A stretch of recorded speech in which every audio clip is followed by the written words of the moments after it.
నారాయణపేట జిల్లా కొస్గిలో సీఎం రేవంత్ రెడ్డి మాట్లాడుతున్నారు. లైవ్ చూద్దాం. ఈ రాష్ట్రంలో రైతు రుణమాఫీ చేసిన ప్రభుత్వం ఏదైనా ఉన్నదంటే అది ఇందిరమ్మ రాజ్యం, ప్రజా ప్రభుత్వం. అందుకే ఈరోజు ధైర్యంగా మనం రైతుల దగ్గరికి వెళ్ళగలుగుతున్నాం. అదే కాదు, మొదటి విడత రైతు భరోసా 7,625 కోట్ల రూపాయలు రైతుల ఖాతాలో వేసి రైతులకు రైతు భరోసా కార్యక్రమాన్ని మనం అమలు చేయడం జరిగింది. ఇదే కాదు, మొదటి సంవత్సరంలో ఈ రాష్ట్రాన్ని పట్టి పీడిస్తున్న నిరుద్యోగ సమస్యను పరిష్కరించడానికి తెలంగాణ రాష్ట్ర ప్రభుత్వంలో మొదటి ఏడాదిలోనే 55,143 ప్రభుత్వ ఉద్యోగాలు ఇచ్చి ఈ రాష్ట్రంలో ఉన్న నిరుద్యోగ సమస్యను పరిష్కరించడానికి మన ప్రభుత్వం తీవ్రమైన కృషి చేసింది. ఈరోజు దేశంలోనే ఏ రాష్ట్రం, ఏ ముఖ్యమంత్రి చేయని విధంగా మన ప్రభుత్వం, మన నియోజకవర్గ ప్రజల ఆశీర్వాదంతో ఈనాడు తెలంగాణ రాష్ట్రంలో 55,163 ప్రభుత్వ ఉద్యోగాలను ఇచ్చి నిరుద్యోగులను ఆదుకున్న ప్రభుత్వం మన ప్రభుత్వం అని ఈ సందర్భంగా నేను తెలియజేయదలుచుకున్నా.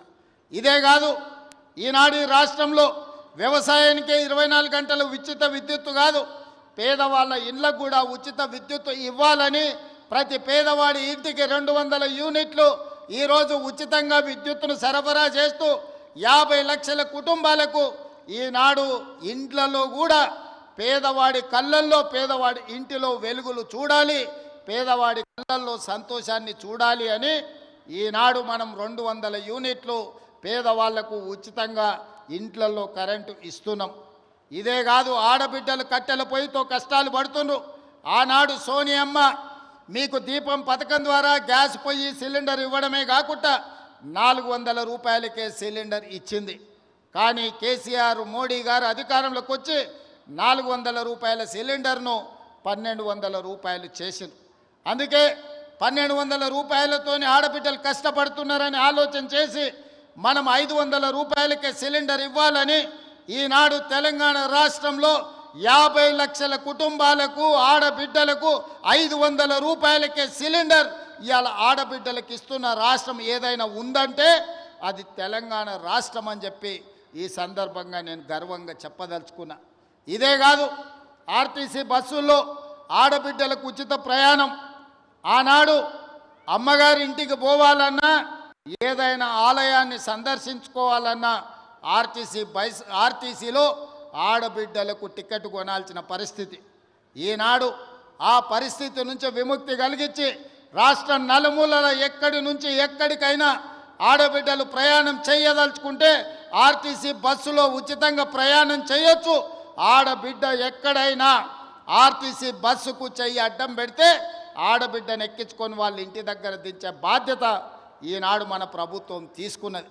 అందుకే ఈరోజు రాష్ట్రం నలుమూలల దాదాపుగా 120 కోట్ల మంది ఆడబిడ్డలు ఈ 13 నెలల ఆర్టీసీ బస్సుల్లో ఉచిత ప్రయాణం చేస్తే దాదాపుగా 4,000 కోట్ల రూపాయలు ఆర్టీసీ కార్పొరేషన్కు రాష్ట్ర ప్రభుత్వం చెల్లించడం జరిగింది. ఈ విధంగా రైతులకు అదే రుణమాఫీ, నిరుద్యోగ యువకులకు ఉద్యోగ ఉపాధి అవకాశాలు, ఆడబిడ్డలకు ఆర్టీసీలో ఉచిత ప్రయాణం, అదే విధంగా 500 రూపాయలకే సిలిండర్, పేదవాడి ఇంటికి ఉచిత విద్యుత్తు, ఈ పథకాలన్నిటిని అమలు చేసినాం. ఇవి సరిపోతాయా అంటే సరిపోదు, పేదవాడికి ఇంకా ఆదుకోవాల్సిన అవసరం ఉన్నది. ఆ ఆలోచనతోనే గతంలో రైతు భరోసా 5,000 ఉంటే 10,000 రూపాయలు సంవత్సరానికి ఉంటే ఈసారి ఇంకా ధరలు పెరిగినాయని ఈనాడు రైతు భరోసా పథకం కింద ఎకరాకు 12,000 రూపాయలు సంవత్సరానికి ఇవ్వాలని ఈరోజు ఆ కార్యక్రమాన్ని ప్రారంభించినాం. ప్రతి సంవత్సరం దాదాపుగా 20,000 కోట్ల రూపాయలు ఈనాడు రైతు భరోసా పథకం కింద ప్రతి ఎకరాకు 12,000 రూపాయలు ఇవ్వాలని ఆ పథకాన్ని ఈరోజు తెలంగాణ రాష్ట్రంలో ఉండే దాదాపుగా 70 లక్షల మంది రైతులకు కొడంగల్ శాసనసభ నియోజకవర్గం చంద్రవంచ నుంచి ఈరోజు ఆ కార్యక్రమాన్ని ప్రారంభించుకున్నాం. ఈరోజు జనవరి 26 బ్యాంకులకు హాలిడే ఉన్నది.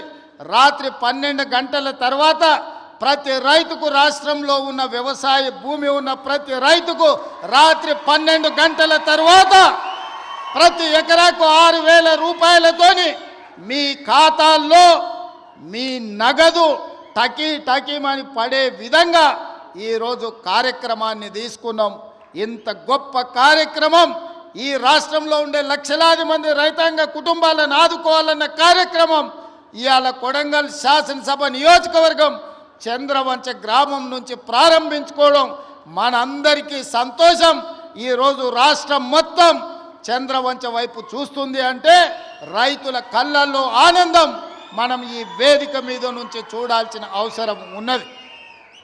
అదేవిధంగా పేదలు, నేను పాదయాత్ర చేసినప్పుడు సమ్మక్క సారలమ్మ జాతర నుంచి ములుగు నియోజకవర్గంలో పాదయాత్ర మొదలుపెట్టి ఆ రోజు ఖమ్మము, వరంగల్, ఆదిలాబాదు, అదేవిధంగా నిజామాబాదు, కరీంనగర్ ఈ ప్రాంతాలలో తిరుగుతున్నప్పుడు తండాలలో, గూడాలలో, మారుమూల పల్లెల్లో పేదోళ్ళు వచ్చిండ్రు. వాళ్ళందరూ అడిగినరు, సార్ భూమి ఉన్న వాళ్ళకే రైతు భరోసా ఇస్తున్నారు, భూమి ఉన్న వాళ్ళకే ఉచిత కరెంట్ ఇస్తున్నారు, భూమి ఉన్న వాళ్ళకే అన్ని చేస్తున్నారు, భూమి లేని మాలాంటి పేదలను మీరు ఆదుకోవాల్సిన అవసరం ఉన్నది, మా కష్టాలు తీరవండి అని భూమి లేని పేదలు వచ్చి కలిసినారు. ఆలోచన చేసినాం, మంత్రివర్గంలో చర్చించినాం. అందుకే ఈనాడు భూమి లేని నిరుపేదలకు ఉపాధి హామీ పథకంలో పనిచేస్తున్న వాళ్లకు ఖచ్చితంగా సంవత్సరానికి 12,000 రూపాయలు ప్రతి కుటుంబానికి ఇవ్వాలని ఇందిరమ్మ ఆత్మీయ భరోసా కార్యక్రమాన్ని ఇవాళ చంద్రవంచలో ఈ గ్రామ పంచాయతీలో ప్రారంభించుకున్నాం. దాదాపుగా ఇందిరమ్మ ఆత్మీయ భరోసా కార్యక్రమం 10 లక్షల కుటుంబాలకు మేలు జరగబోతుంది. ఇవాళ భూమి లేని నిరుపేదలను, ముఖ్యంగా దళితులను, గిరిజనులను, ఆదివాసులను, బలహీన వర్గాలను ఆదుకోవడానికి పథకం తీసుకొచ్చినాం. వాళ్ళ ఖాతాలో కూడా సంవత్సరానికి 12,000 రూపాయలు వేయబోతున్నాం. వాళ్ళ నగదు కూడా రాత్రి 12 గంటల తర్వాత బదిలీ కాబోతున్నదని చెప్పి నేను ఈ సందర్భంగా తెలియజేయదలుచుకున్నా. అదేవిధంగా ఇందిరమ్మ ఇల్లు, పేదవాళ్ళకి ఇందిరమ్మ ఇల్లు అనగానే డాక్టర్ వైఎస్ రాజశేఖర రెడ్డి గుర్తొస్తాడు.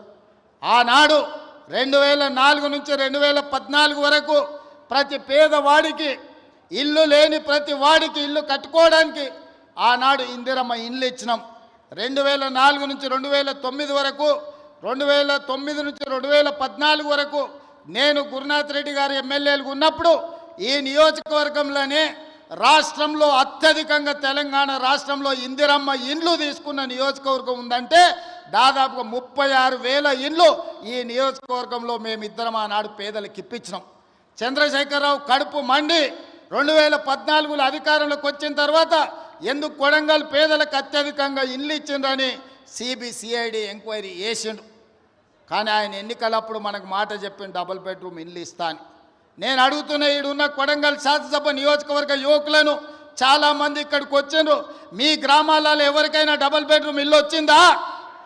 ఎవరికైనా వచ్చిందా? మొత్తం మన నియోజకవర్గంలో కూడా ఏ ఒక్కరికొక్క డబుల్ బెడ్రూమ్ ఇల్లు ఇయ్యలే. ఊరికో కోడి, ఇంటికో ఈక కూడా ఆనాడు ప్రభుత్వం ఇవ్వలేదు. కానీ ఈనాడు ఈరోజు ఈ వేదిక మీద నుంచి చంద్రవంచలో ఉన్న పేదవాళ్ళందరికీ ఇందిరమ్మ ఇల్లు ఇవ్వడమే కాకుండా ఈ శాసనసభ నియోజకవర్గంలో మార్చి 31 తారీఖు లోపల 3,500 ఇందిరమ్మ ఇల్లు పేదవాళ్లకు ప్రతి వాడికి 5 లక్షల రూపాయలు ఉచితంగా ఇందిరమ్మ ఇల్లు కట్టుకోవడానికి మనం రాబోయే 2.5 నెలల్లో కొడంగల్ శాసనసభ నియోజకవర్గంలో ఇండ్లు మనం ఇచ్చుకోబోతున్నాం. ఇవి సరిపోవు. ప్రతి సంవత్సరం సరాసరిగా 4,000 ఇండ్లన్నా ఇచ్చి రాబోయే 4 ఏళ్ల 15 నుంచి 20,000 ఇందిరమ్మ ఇండ్లు కొడంగల్ శాసనసభ నియోజకవర్గంలో ఇచ్చి ప్రతి పేదవాడిని ఒక ఇంటి వాడిని చేసే బాధ్యత ఈరోజు నేను తీసుకుంటా మీ సోదరుడిగా. ఈరోజు మీరు అండగా నిలబడి మీరు ఆశీర్వదించి ఇక్కడ శాసనసభ్యుని చేస్తే తెలంగాణ రాష్ట్రానికి ముఖ్యమంత్రి అయినా మరి అలా నా బాధ్యత ఉంది. ఇక్కడున్న ప్రతి పేదవాడికి ఇందిరమ్మ ఇల్లు ఇవ్వాలి. రాబోయే 4 ఏళ్లలో 15,000 నుంచి 20,000 ఇండ్లు ఒక్క కొడంగల్ శాసనసభ నియోజకవర్గంలోనే ఇచ్చి ఇక్కడి పేదవాళ్ళను ఆదుకునే బాధ్యత నేను తీసుకుంటాను ఈ సందర్భంగా చెప్తున్నా.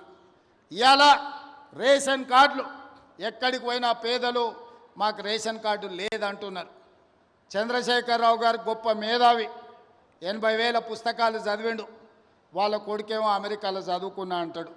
80,000 పుస్తకాలు చదువుకున్న ఆయన కానీ అమెరికాలో కంప్యూటర్ చదివొచ్చిన ఆయనకు ఈ తెలంగాణ రాష్ట్రంలో ఉన్న పేదలకు రేషన్ కార్డు ఇవ్వాలనే కనీస జ్ఞానం లేదు. 10 ఏళ్ళు ఎదురు చూసిన రేషన్ కార్డులు ఇవ్వలే. అందుకే ఇవాళ ప్రతి గ్రామంలో ఉన్న పేదవాడికి రాష్ట్రం మొత్తంలో 30-40 లక్షల కుటుంబాలకి ఇవాళ రేషన్ కార్డులు లేని ప్రతి వాళ్లకు రేషన్ కార్డు ఇవ్వాలని మన ప్రభుత్వం నిర్ణయం తీసుకున్నది. రేషన్ కార్డు ఇచ్చిన ప్రతి వాడికి సన్న బియ్యం పంచే కార్యక్రమాన్ని కూడా మన ప్రభుత్వం తీసుకుంటుంది. ఇవాళ రేషన్ కార్డు అనేది పేదవాడి యొక్క గుర్తింపు. ఆధార్ కార్డు ఎట్లనో రేషన్ కార్డు కూడా అట్లనే. ఎక్కడికి పోయినా ఏమున్నా లేకపోయినా పేదవాడిని అధికారులు రేషన్ కార్డు ఉందా అని అడుగుతారు. మరి ఇవ్వాల్సిన అధికారులు గత ప్రభుత్వం 10 ఏళ్ళు రేషన్ కార్డులు ఇవ్వలేదు. అందుకే ఇవాళ మనం ప్రతి గ్రామంలో గ్రామ సభలు పెట్టి గ్రామ సభల ద్వారా మన దగ్గర ఉన్న సమాచారాన్ని ఇవ్వడమే కాదు, రేషన్ కార్డులు రాని వాళ్ళను వివరాలు లేని వాళ్ళను గ్రామ సభలల్లో మీ వివరాలు ఇవ్వండి, మీ అందరికీ రేషన్ కార్డులు ఇస్తామని చెప్పి మన ప్రభుత్వ అధికారులను గ్రామాలకు పంపించినాం. ప్రతి 6 నెలలకు క్రమము తప్పకుండా అధికారులను గ్రామాలకు పంపిస్తున్నాం. గత 10 ఏళ్ళలో ఎప్పుడైనా అధికారులను చూసినరా అని నేను అడుగుతున్నా. ఎప్పుడైనా చూసినరా? కలెక్టర్లను చూసినరా? ఆర్డీఓలను చూసినరా? ఎంఆర్ఓలను చూసినరా? అధికారులు ఎవరైనా మన గ్రామాలకు వచ్చినరా? ఇప్పటికే 3 సార్లు మనం గ్రామ సభల ద్వారా గ్రామాలకు అధికారులను పంపించి ప్రజల దగ్గరికి పంపించి ప్రజా పరిపాలనలో ప్రజలకు మీరు జవాబుదారీతనంగా ఉండాలి, ప్రజలకు వెళ్ళి వివరించండి అని చెప్పి ప్రతి అధికారిని గ్రామ బాట పట్టించినాం. గతంలో పని కావాలంటే ఫామ్ హౌస్కు పోవాల్సి ఉండే, కానీ ఇప్పుడు ఆ విధానం మార్చినాం. ప్రజల దగ్గరికే అధికారులను పంపించినాం, ప్రజల దగ్గరికే ఎమ్మెల్యేలను పంపించినాం, ప్రజల దగ్గరికే మంత్రులను పంపించినాం, ప్రజల దగ్గరికే ఈరోజు ముఖ్యమంత్రి కూడా వచ్చాడు. ప్రజలే రాజులు, ప్రజలే పాలకులు. ప్రజల దగ్గరికి ప్రభుత్వ అధికారులైనా మంత్రులైన ముఖ్యమంత్రులైన ప్రజల దగ్గరికి వెళ్ళాల్సిందే, ప్రజల ముందు నిలబడాల్సిందే అని మన ప్రభుత్వం వచ్చినాక మార్పు తీసుకొచ్చినాం. అందుకే ఇవాళ చీఫ్ సెక్రటరీ నుంచి మొదలు పెడితే రాష్ట్ర స్థాయిలో ఉన్న ప్రతి అధికారి, జిల్లా స్థాయిలో ఉన్న కలెక్టర్లు, హౌసింగ్, రెవెన్యూ అన్ని డిపార్ట్మెంట్ల అధికారులు ఇవాళ చంద్రవంచ గ్రామానికి వచ్చిన ఒక మారుమూల ప్రాంతంలో అంటే ఇది ప్రజల కోసం తీసుకొచ్చిన మార్పు, ఇది ప్రజా పరిపాలన. అంటే ఫామ్ హౌస్లో ఉండి గడీలలో బండి ఈరోజు 10 ఎకరాలలో భవంతులు కట్టుకొని పరిపాలన చేస్తామంటే కుదరదు. ప్రజల దగ్గరికి వెళ్ళాల్సిందే, ప్రజలు అడుగుతారు, ప్రజలు కడుగుతారు, ప్రజలకు జవాబు చెప్పాల్సిందే అని చెప్పి ఇవాళ ప్రభుత్వాన్ని ప్రజల దగ్గరికి పంపించినాం. అందుకే రాష్ట్రంలో ఉండే అధికారులు మొత్తం ఇవాళ కొడంగల్ శాసనసభ నియోజకవర్గం చంద్రవంచ గ్రామానికి వచ్చిందంటే ఇది ప్రజా పరిపాలన. అంటే ప్రజల దగ్గరకు వచ్చి ప్రజల చేత ప్రజా సమస్యల్ని పరిష్కరించి ప్రజల చేత విజ్ఞప్తులు తీసుకొని పరిష్కరించడానికి అధికారులను ఈరోజు పంపించినాం. అందుకే ఈరోజు రేషన్ కార్డులైనా, ఇందిరమ్మ ఆత్మీయ భరోసా అయినా, ఇందిరమ్మ భరోసా అయినా, లేకపోతే ఇందిరమ్మ ఇండ్లైనా